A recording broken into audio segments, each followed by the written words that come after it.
Hace 2 semanas discutiste con alguien por algo que ahora ni recuerdas. En ese momento dijiste cosas que no querías decir. Sentiste calor en el pecho, tensión en los hombros y las palabras salieron solas. Después pensaste, ¿por qué hice eso? Y probablemente te respondiste algo como porque soy impulsivo o porque me sacó de quicio. Pero esa respuesta no es real, no explica nada. Porque lo que pasó en tu cuerpo sucedió antes de que tú pudieras decidir nada. Y eso no es una teoría, es un hecho biológico que podemos medir. Joseph Ledoux, neurocientífico de la Universidad de Nueva York, pasó décadas estudiando cómo el cerebro procesa el miedo. Y lo que descubrió es brutal. Cuando tu cerebro percibe una amenaza, la información no pasa primero por la corteza prefrontal, que es la zona donde razonas, planificas, decides. No, la señal va directa a la amígdala, una estructura pequeña con forma de almendra que lleva millones de años haciendo lo mismo, activar tu cuerpo para sobrevivir. La amígdala no piensa, no evalúa si la amenaza es real o imaginaria, solo activa, y lo hace en milisegundos, mucho antes de que tú sepas qué está pasando. Esto significa que tu cuerpo ya está reaccionando antes de que tengas un pensamiento consciente sobre lo que ocurre. Tu corazón late más rápido, tus músculos se tensan, tu respiración cambia. Y todo eso sucede sin que tú lo decidas, porque no lo decides. Y este es el problema central de cómo entendemos las reacciones. Creemos que somos nosotros los que elegimos cómo responder, cuando en realidad estamos respondiendo desde un sistema que fue diseñado para reaccionar automáticamente. Ahora, esto no significa que seas un robot, significa que tu cerebro funciona como un sistema predictivo. No espera a ver qué pasa para luego reaccionar. Eso sería lento, evolutivamente inútil. Tu cerebro predice qué va a pasar basándose en lo que ya pasó antes y activa tu cuerpo en consecuencia. Antonio Damasio, neurocientífico portugués y uno de los grandes investigadores de la emoción, llama a esto marcadores somáticos. Son señales corporales asociadas a experiencias pasadas. Si algo se parece a una situación que antes te causó dolor, miedo o amenaza, tu cuerpo reacciona como si esa situación estuviera pasando otra vez, aunque no sea verdad, aunque sea solo un mensaje de WhatsApp. Piensa en esto. Recibes un mensaje corto de alguien importante para ti. Solo dice OK y de repente sientes un malestar. No sabes por qué. Empiezas a pensar, está molesto, hice algo mal, esto va a terminar mal. Pero eso no es un pensamiento que elegiste. Es una interpretación automática que tu cerebro hizo en milésimas de segundo, basándose en patrones previos. Y lo interesante es que tú sientes que estás pensando, sientes que estás decidiendo qué significa ese mensaje. Pero no es así. Lo que estás haciendo es recibir el resultado de un procesamiento que ya ocurrió. Y después lo experimentas como si fuera tuyo, como si lo hubieras decidido tú. Benjamin Libet, fisiólogo estadounidense, hizo un experimento en los años 80 que sigue siendo perturbador. Les pidió a personas que movieran un dedo en el momento que quisieran y que recordaran el instante exacto en que decidieron moverlo. Al mismo tiempo, medía su actividad cerebral y descubrió que el cerebro empezaba a preparar el movimiento unos 350 milisegundos antes de que la persona sintiera que había decidido hacerlo. Es decir, el cerebro ya estaba en marcha antes de que apareciera la sensación consciente de decisión. Esto generó debates gigantes en neurociencia y filosofía, pero el dato sigue ahí. Lo que llamamos decisión llega después del proceso que la genera. Entonces, ¿qué son realmente los pensamientos? No son cosas que elegimos, son eventos que aparecen, como sonidos, como sensaciones. Tú no decides qué pensamiento va a aparecer ahora en tu mente. Aparece, y después tú puedes relacionarte con él, ignorarlo, seguirlo, analizarlo, pero no lo creaste, no lo elegiste. El pensamiento tengo hambre no es una decisión, es una señal. El pensamiento esta persona me está atacando tampoco. Es una interpretación automática generada por tu sistema nervioso basándose en información previa. Y aquí está el truco. Tú sientes que piensas tus pensamientos porque los experimentas desde dentro. Pero experimentar algo no es lo mismo que generarlo. Experimentas el latido de tu corazón, pero no lo produces conscientemente. Lo mismo pasa con los pensamientos. aparecen y tú los vives como si fueran tuyos porque no tienes otra opción, pero eso no significa que los hayas decidido. Daniel Kahneman, psicólogo ganador del Nobel, describió esto con mucha claridad en su trabajo sobre sistemas de pensamiento. Llamó Sistema 1 al procesamiento rápido, automático, inconsciente, y Sistema 2 al procesamiento lento, deliberado, consciente. El problema es que el Sistema 1 está funcionando todo el tiempo. Genera juicios, interpretaciones, reacciones, sin que tú tengas que hacer nada. Y el Sistema 2 llega después, muchas veces solo para justificar lo que el Sistema 1 ya decidió. Tú sientes que estás razonando, pero en realidad estás explicando una conclusión a la que ya llegaste sin darte cuenta. Esto pasa constantemente. Alguien te cae mal y después inventas razones de por qué. No es que primero razonaste y luego decidiste que te cae mal. Primero sentiste rechazo y después tu mente buscó argumentos. Esto no es malo, es normal, es cómo funciona el cerebro. Pero si no lo entiendes, vives creyendo que tus razones son la causa de tus reacciones cuando en realidad son la consecuencia. Ahora bien, ¿por qué reaccionamos siempre de la misma manera ante las mismas cosas? Porque el cerebro aprende por repetición. Cada vez que vives una experiencia, tu cerebro registra qué pasó, cómo te sentiste, qué hiciste, y si esa experiencia se repite, el cerebro fortalece ese camino neuronal. Eso es un patrón, no es algo abstracto, es literal.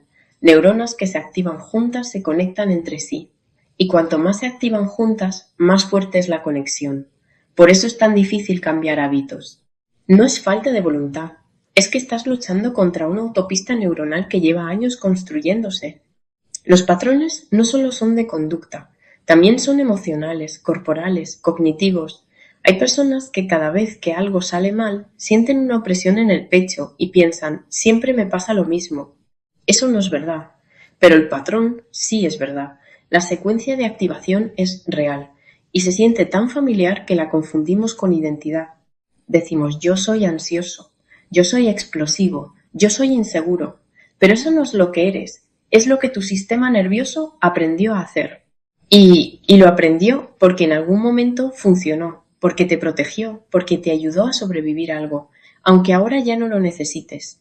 Imagina que de niño aprendiste que cuando hay conflicto lo mejor es callarte, porque si hablabas empeoraba. Entonces tu cerebro grabó conflicto igual peligro, silencio igual seguridad.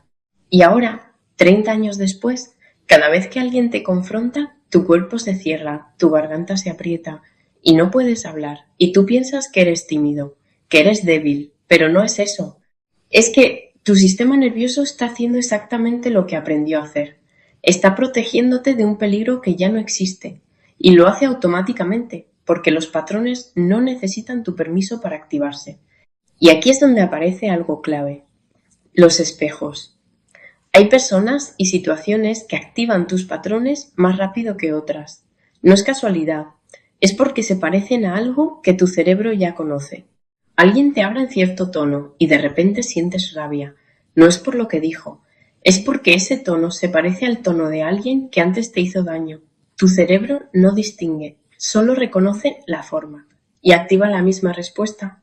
Carl Jung lo llamaba proyección. Decía que lo que más te molesta de otros es lo que no has integrado en ti, pero no hace falta irse tan lejos. Basta con entender que tu sistema nervioso está constantemente buscando patrones conocidos en el mundo exterior y cuando los encuentra, reacciona. Los estoicos también lo entendieron. Marco Aurelio escribió: si te molesta algo externo, no es eso lo que te perturba, sino tu juicio sobre ello. Y tenía razón, pero ese juicio no es consciente, es automático, y por eso es tan difícil de cambiar solo con pensar diferente. Epicteto lo resumió todavía mejor. No son las cosas las que nos perturban, sino las opiniones que tenemos sobre ellas. Pero esas opiniones no son ideas abstractas que flotan en tu cabeza. Son interpretaciones corporales automáticas. Son tu amígdala diciendo peligro y tu corteza prefrontal tratando de explicar por qué. Y entre esas dos cosas tú estás en medio, creyendo que eres el que decide. Entonces, ¿qué hacemos con todo esto? Porque si no decidimos nuestras reacciones, si todo es automático, ¿significa que no podemos hacer nada? No. Significa que tenemos que cambiar el punto de intervención. No puedes decidir no reaccionar, pero sí puedes aprender a observar la reacción sin ser la reacción. Y esa es la diferencia entre vivir en piloto automático y empezar a despertar. Porque de eso se trata la conciencia, no de controlar, sino de observar. No de cambiar tus pensamientos, sino de ver cómo aparecen.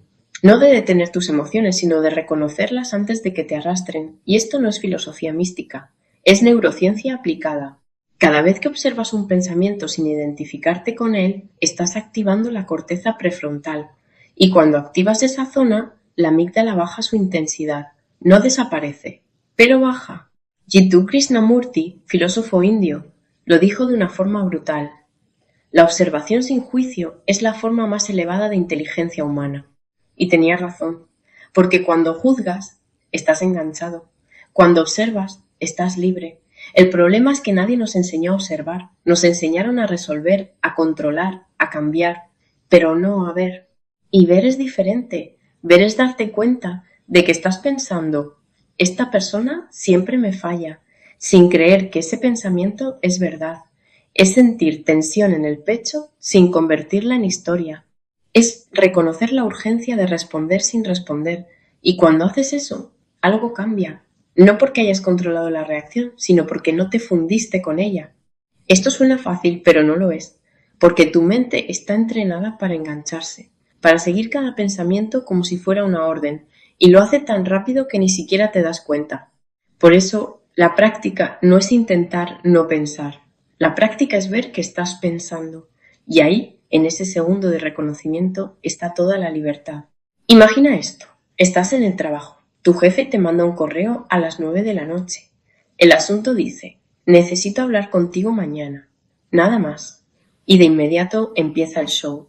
Me va a despedir. Hice algo mal. Esto es el fin. Y en 5 minutos ya estás repasando conversaciones de hace 3 meses, buscando qué pudo haber fallado. Te acuestas pensando en eso, te despiertas pensando en eso.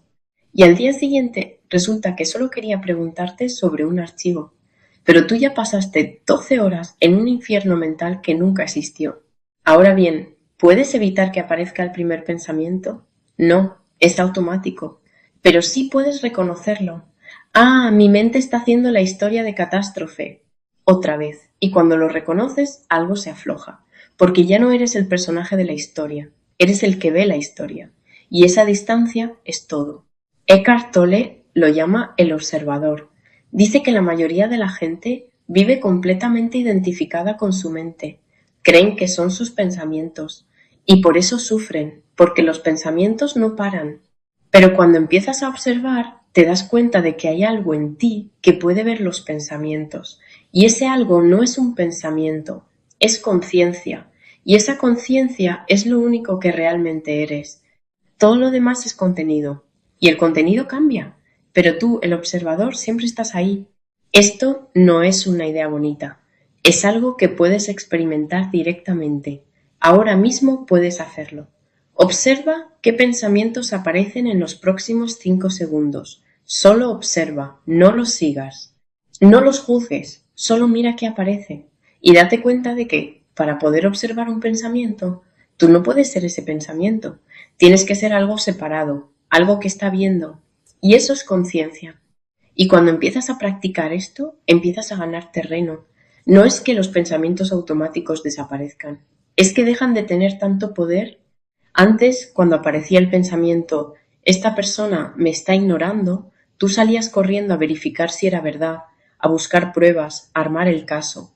Ahora, cuando aparece ese pensamiento, lo ves. Ah, esto es el patrón de abandono. Ya sé cómo funciona. Y no te lo crees tanto.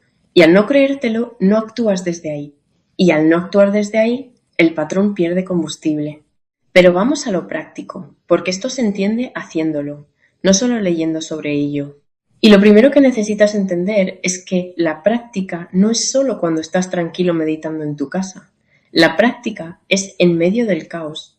Cuando tu pareja te dice algo con ese tono que sabes que significa problema, cuando tu amigo llega tarde otra vez y sientes que no te respeta, cuando abres Instagram y ves que todos tienen vidas perfectas menos tú, ahí es donde se juega todo.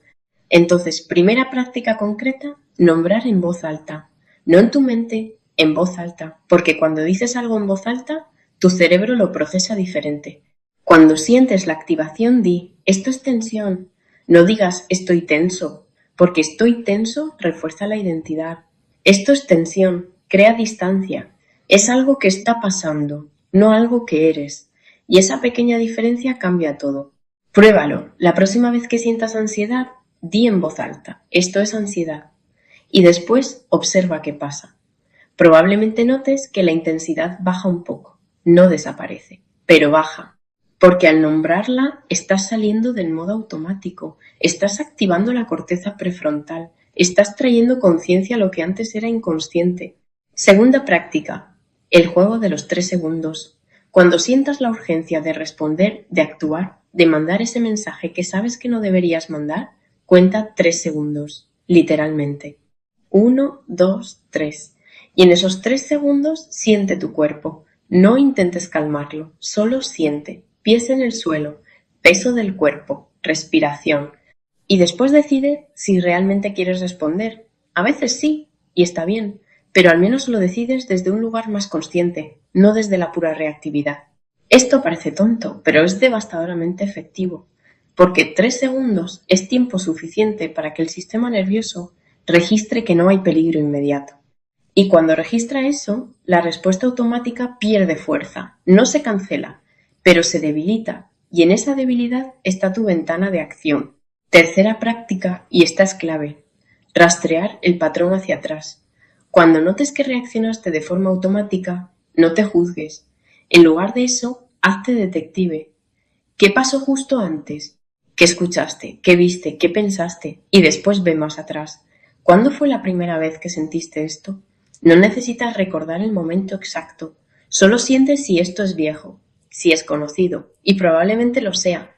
Por ejemplo, digamos que cada vez que alguien te dice tenemos que hablar, sientes pánico.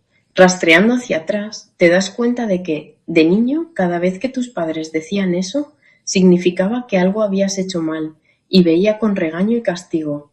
Entonces tu cerebro aprendió, tenemos que hablar igual peligro. Y ahora, cada vez que lo escuchas, aunque sea de tu pareja para hablar de qué van a cenar, tu cuerpo se activa. Y tú pensabas que eras paranoico, pero no, solo eres un sistema nervioso bien entrenado. Y cuando ves eso, cuando realmente lo ves, algo se libera, porque ya no es personal, es solo un patrón. Y los patrones se pueden deshacer, no rápido, pero sí consistentemente. Cuarta práctica, el inventario corporal diario. Esto es simple pero poderoso.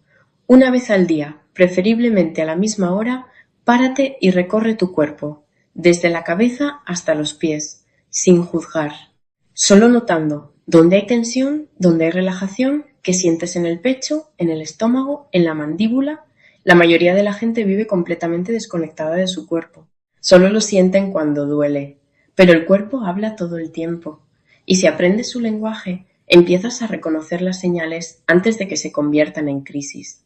Por ejemplo, hay gente que tensa la mandíbula cuando está estresada, pero no lo nota hasta que le duele la cabeza. Si haces el inventario corporal, empiezas a notar la tensión en la mandíbula antes. Y cuando la notas, puedes relajarla. Y cuando la relajas, le estás diciendo a tu sistema nervioso que no hay peligro. Y cuando haces eso repetidamente, el sistema aprende. No de golpe, pero aprende. Quinta práctica. Atrapa el pensamiento absurdo. Porque no todos los pensamientos automáticos son dramáticos. Algunos son ridículos. Por ejemplo, estás manejando, alguien te cierra el paso y de repente piensas, este tipo lo hizo a propósito, me ha visto, me odia, quiere arruinarme el día. Y si realmente te detienes a escuchar ese pensamiento, te das cuenta de lo absurdo que es. Ese señor ni siquiera sabe que existes. Probablemente iba pensando en qué va a cenar, pero tu mente creó toda una narrativa de ataque personal y tú te la creíste. Durante 5 minutos estuviste enfadado con un desconocido que no sabe quién eres. Cuando atrapas esos pensamientos y ves lo ridículos que son, empiezas a tomarlos menos en serio. Y eso es libertad, porque la mayoría del sufrimiento mental viene de creernos historias que son completamente inventadas. Y no solo te las crees, Te las crees con toda la emoción, con toda la indignación, con toda la certeza, y después resulta que no era nada. Sexta práctica, la exhalación larga. Esto es fisiología pura. Cuando exhalas, más lento que lo que inhalas, activas el nervio vago, y el nervio vago es el que le dice a tu sistema nervioso que puede relajarse. Entonces, cuando sientas activación, haz esto. Inhala por la nariz contando hasta 4. Mantén contando hasta 2. Exhala por la boca contando hasta 6 u 8. Y repite 5 veces. Esto no es para relajarte en el sentido de ahora me siento en paz. Es para bajar la alerta fisiológica, para decirle a tu cuerpo que ya no hay amenaza. Y funciona, no es mágico, es biológico. Y si lo haces cuando sientes que vas a explotar, probablemente no explotes. O al menos explotes menos. Y aquí va algo importante. Todas estas prácticas no son para estar bien, son para estar consciente. Porque puedes estar consciente y sentirte fatal. De hecho, al principio, cuando empiezas a observar tus patrones, a veces te sientes peor, porque ves cosas que antes ignorabas, ves cuánto sufres por cosas que no existen, ves cuánto tiempo pasas en tu cabeza en lugar de vivir, y eso duele. Pero ese dolor es diferente, es el dolor de ver la verdad, no el dolor de evitarla. Y el dolor de ver la verdad es lo único que realmente libera. Hay un dicho zen que dice, antes de la iluminación cortar leña, cargar agua. Después de la iluminación cortar leña, cargar agua. Y lo que significa es que las tareas no cambian. Lo que cambia es quién las hace. Antes las hacías dormido, perdido en pensamientos, perdido en reactividad. Después las haces despierto y esa es toda la diferencia. Entonces, ¿cómo ganas terreno? Observando cada día, cada momento, cada reacción.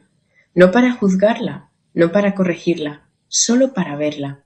Porque cuando ves algo claramente, sin juzgarlo, se transforma, no porque tú hagas algo, sino porque la luz de la conciencia disuelve lo que es falso. Y la mayoría de tus patrones son falsos. Son sobrevivientes de situaciones que ya no existen, son respuestas a peligros que ya no están ahí, pero siguen corriendo porque nadie les dijo que la guerra terminó. Y cuando empiezas a observar tu estructura mental, empiezas a ver cómo funciona. Ves que hay pensamientos que aparecen en bucle, ves que hay emociones que se activan con estímulos específicos, ves que hay sensaciones corporales que siempre anteceden a ciertas reacciones. Y al ver eso, empiezas a reconocer el patrón antes de que te atrape. No siempre, no de golpe, pero poco a poco. Y hay algo profundamente liberador en eso, porque te das cuenta de que no eres tus pensamientos, no eres tus emociones, no eres tus reacciones, eres el espacio en el que todo eso aparece. Y ese espacio no se altera, ese espacio solo observa, y cuando vives desde ese espacio, aunque sea por 5 segundos, todo cambia. Entonces, práctica 7, el momento de pausa. Esto es tan simple que la gente lo descarta, pero funciona. Una vez al día, detente. Literalmente, estés donde estés. Haciendo lo que estés haciendo. Detente y pregúntate, ¿qué estoy sintiendo ahora mismo? No respondas con la mente, siente con el cuerpo. Y después pregúntate, ¿qué estoy pensando ahora mismo? Y solo observa. No juzgues, no cambies nada, solo observa. Esto toma 30 segundos. Pero si lo haces todos los días, empiezas a crear el hábito de la conciencia, porque la conciencia es un músculo, y como todo músculo, se fortalece con el uso. Al principio es débil, apenas puedes sostener la atención 5 segundos antes de que la mente se vaya, pero si practicas, el músculo crece. Y después de un tiempo puedes sostener la observación durante minutos, y después durante situaciones completas, y después durante días enteros.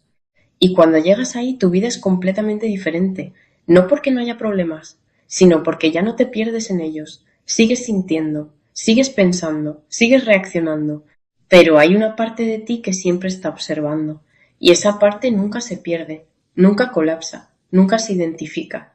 Y esto conecta directamente con algo que los filósofos llevan miles de años diciendo, conócete a ti mismo. Sócrates lo dijo. Los místicos lo dijeron, los budistas lo dijeron, pero no como una idea bonita, lo dijeron como un método, porque cuando te conoces, cuando realmente ves cómo funciona tu mente, dejas de ser esclavo de ella, dejas de obedecer cada impulso, dejas de creer cada pensamiento, dejas de seguir cada emoción.